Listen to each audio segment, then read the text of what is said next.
Un mot de politique, elle devrait endosser le rôle de députée. Depuis la victoire du Tavini dimanche soir, Meriana Red-Arbelo, suppléante du député Moïté Broderson, devrait siéger au Palais Bourbon aux côtés de Steve Chailloux et Temat Eylegaïk. Elle, qui avait un temps refusé d'assumer cette responsabilité, a finalement révisé son point de vue. Rencontre signée Lucille Guichet et Patita Savea. Pour Meriana Red-Arbelo, tout est une histoire de hasard et d'inattendu. Indépendantiste de cœur, elle ne s'est jamais engagée au Tavini. Mais Moïté Broderson est un ami d'enfance. Si elle accepte d'être sa suppléante en 2021, c'est par conviction et affinité. Elle se lance alors dans sa toute première campagne. Il m'a dit on ne va pas tourner autour du pot de Skippy. Voilà, c'est une blague un petit peu entre nous. Pour dire qu'il allait être direct et ne pas perdre de temps. Et donc il m'a proposé d'être sa suppléante aux législatives.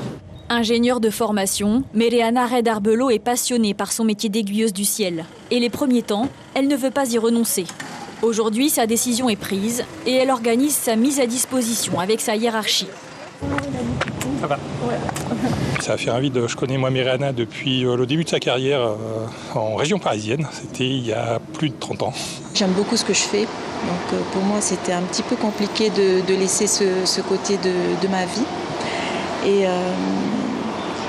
Et voilà, c'était plus le fait aussi de repartir en campagne. Les gens sont fatigués. Donc ça a suffi en fait à prendre la décision d'y aller. Il n'y aura donc pas de législative partielle. À l'heure du déjeuner, sa mère ne cache pas son émotion.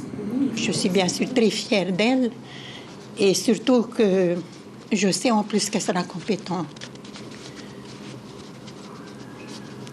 Et ce que j'ai toujours admiré en ma fille, c'est son humilité. Jamais se vanter. Jamais.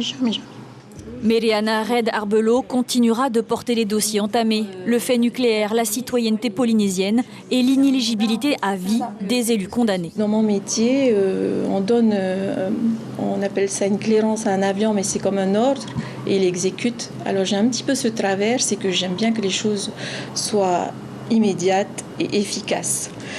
Donc ça, il va falloir que sur l'immédiateté, que je fasse des efforts. Mais je voudrais être une députée efficace. Si Moïté Broderson est élu président de la Polynésie, il aura un mois pour renoncer à son mandat de député. Meriana Red-Arbelo prendra alors ses nouvelles fonctions. L'information en continu sur Polynésie la première, Internet et réseaux sociaux.